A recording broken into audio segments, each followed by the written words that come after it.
Alright guys, today we got a little bit more news about part 3. Shout out to Gresh for these translations of this V-Jump scan, and also shout out to Pochita San for providing this scan for us to look at. But basically, in this scan, we're going to take a look at it here.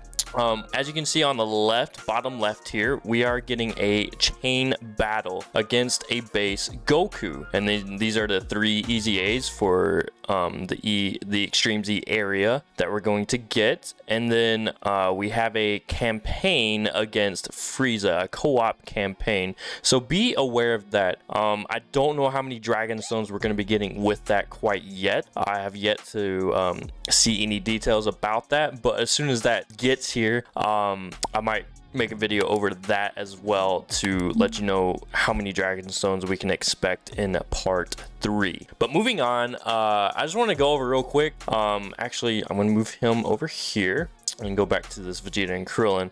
I want to go over these EZA units real quick and kind of what teams they're going to be buffing.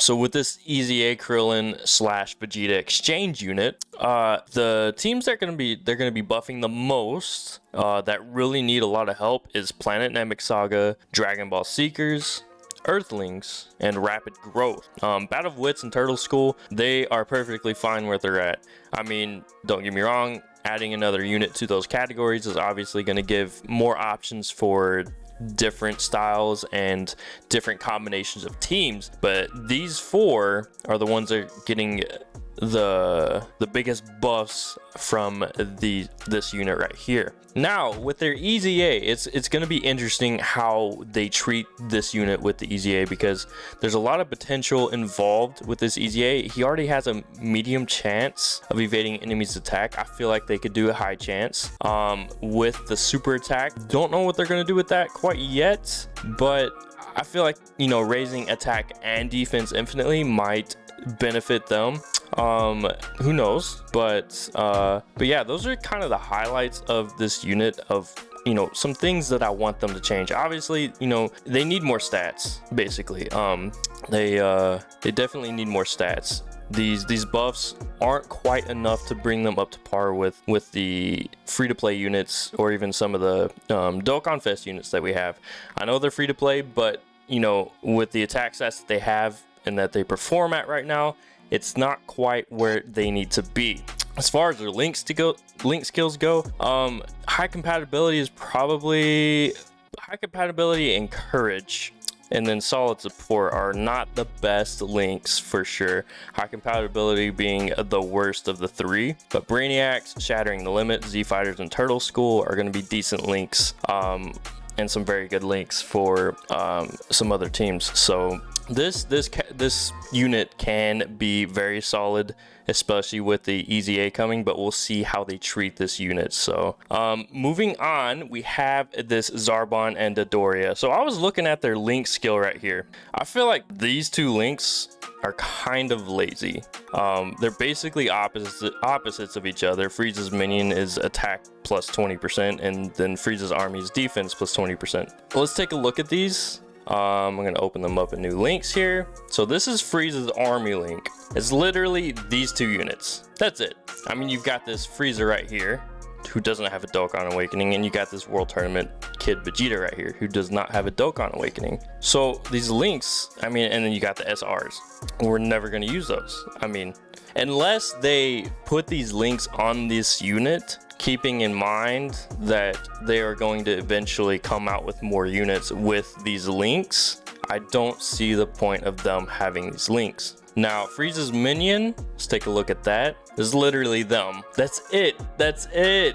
I mean, other than the fodder units that we have, the SRs and the rares, this is the only unit with Frieza's minion link skill. I just don't understand where they were going with this. But going back to Frieza's army, we're gonna actually move this birder right here.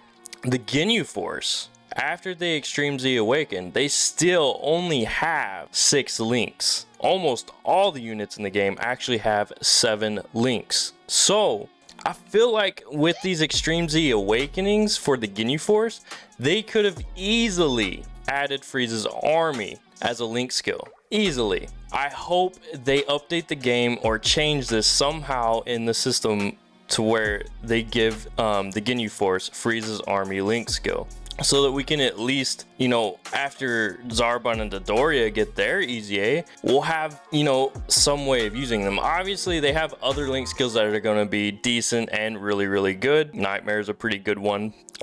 Shocking Speed is obviously good. It gives Ki. Shattering Limits good. Loyalty can be good. Let's actually take a look at that real quick. So these are all the units that have loyalty. I mean, it's small, but it's a decent amount. And, you know, this Ginyu that's going to get the EZA. His EZA coming in part 3, and possibly one of these two LRs getting their EZA in part 3. That's total speculation, that we don't have any details or information about that confirmed, but, you know, we'll be able to at least use them on, you know, a space traveling warrior team with the Ginyu Force, maybe. So there might be some possibilities there. But other than that, the links that they're going to be mostly using are Nightmare, Shocking Speed, and Shattering the Limit. And then the categories they're buffing are Planet Namek Saga, Dragon Ball Seekers. Let's take a look at Joined Forces real quick. Joined Forces, actually, they're okay. They're definitely okay. They've got plenty of units. They're not really buffing them. It's just going to be another option there. Yeah. They're buffing Space Traveling Warriors a little bit. I didn't mean to open it there. New tab. There we go. Okay, so Space Traveling Warriors, I mean, no, yeah, they're definitely just going to be another option to run on Space Traveling Warriors, possibly, depending on where they're at, where they're going to be used at, and their uses after they get their EZA, what they're going to be able to do after their EZA. So they're basically, as of right now, they're only buffing Planet Namek Saga and Dragon Ball Seekers, which are very, very small categories at the moment. So with their EZA, I definitely think they could do greatly raise attack and defense for one turn, causes supreme damage to enemy, and lowers attack and defense.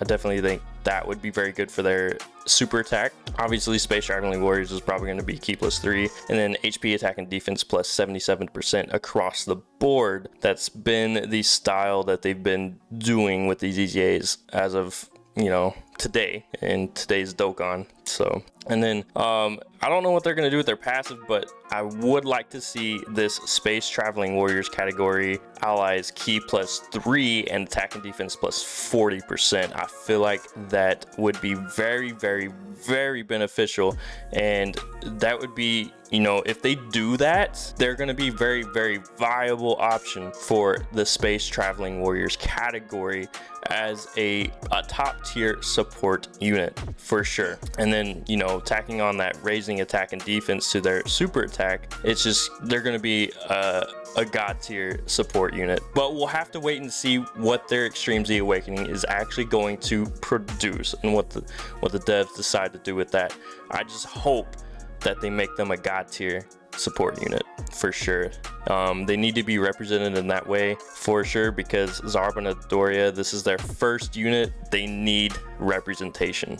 We're gonna close him out, close that out, and then we have this Goku. So I feel like this is going to be one of the more interesting EZAs out of the three, just because I don't know exactly what they're going to do with his leader skill.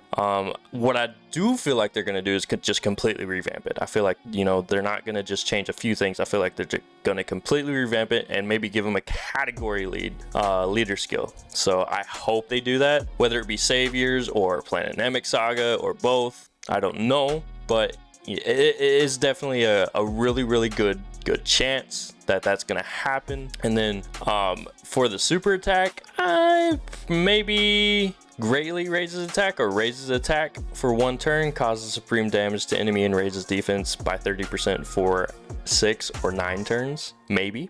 And then, you know, his passive, he has this passive where he fully recovers HP when HP is 10% or below. They need to change that restriction right there for sure in his EZA. I don't know what they're going to change it to, or if they're going to change it at all, but they need to. I feel like they should, and there might be a good chance that they're going to change that in his Extreme Z Awakening. His link skills are fine. I mean, he's got some really, really good link skills. He's going to link with just about any Saiyan character and a lot of the Gokus. Almost every single Goku actually. But yeah, his link skills are fine. He's just going to be an overall great unit to run on any of his teams that he's going to be on. And then his categories, the two that he's buffing the most is Low Class Warrior and Planet Namek Saga for sure. So Pure Saiyans, Goku's family, Kamehameha, Saviors, and Turtle Skull are all just fine. He's gonna, you know, I do feel like in his passive they could definitely make him a support unit.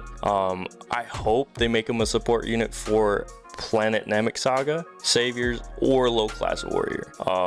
That would be very, very beneficial and very smart to do with his EZA to buff those categories. But we'll have to wait and see. I don't know for sure, but that's my 2 cents. That's all I have. Let me know in the comments below what you guys think about these EZAs, which one you're most excited for, and what about part 3 are you most excited for overall. That's it. I'm done. I'm out.